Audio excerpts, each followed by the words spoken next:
بسم اللہ الرحمن الرحیم۔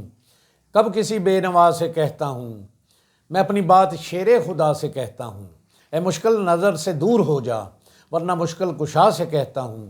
ذرا توجہ فرمائیے، یہ وہ محبت ہے جو کسی دلیل کی محتاج نہیں۔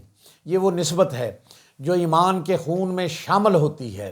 سنن ترمذی، سنن ابن ماجہ کی روایت ہے کہ آقا کریم صلی اللہ علیہ وآلہ وسلم نے ارشاد فرمایا، میرے رب نے مجھے 4 بندوں سے محبت کرنے کا حکم دیا ہے، اور اے محبوب، اللہ ان سے محبت کرتا ہے، تم بھی ان سے محبت کرو۔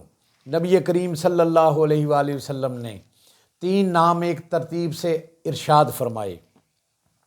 حضرت سلیمان فارسی رضی اللہ تعالیٰ عنہ، حضرت ابو ذر غفاری رضی اللہ تعالیٰ عنہ، حضرت مقداد بن اسود رضی اللہ تعالیٰ عنہ۔ چوتھے نام پر انداز بدل دیا، لہجہ بدل گیا، اسلوب بدل گیا، کیونکہ یہاں مسئلہ صرف نام کا نہیں تھا، یہاں مسئلہ عقیدے کی حفاظت کا تھا۔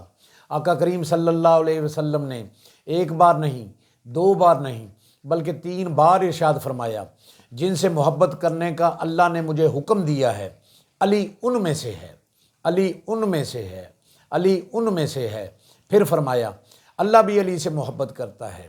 سوچئے، جس سے اللہ محبت کرے اس کی شان کا اندازہ کون لگا سکتا ہے؟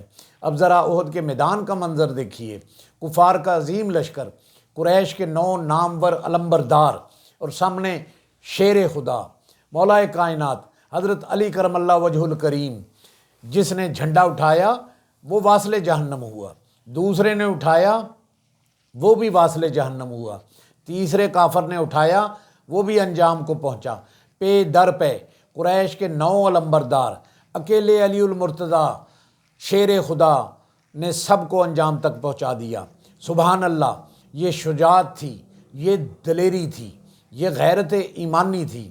اور پھر جب یہ منظر مکمل ہوا تو جبرائیل امین علیہ السلام سے رہا نہ گیا، سدرۃ المنتہا چھوڑ کر میدان احد میں حاضر ہوئے اور بارگاہ رسالت مآب صلی اللہ علیہ وآلہ وسلم میں عرض گزار ہوئے، یا رسول اللہ صلی اللہ علیہ وآلہ وسلم، یہ ہے اسلام کی مدد، یہ ہے دین کی خیر خواہی، یہ ہے وفا، یہ ہے ہمدردی، یہ علی کا مقام ہے، یہ علی کی پہچان ہے، یہ وہ محبت ہے جس پر ایمان سلامت رہتا ہے۔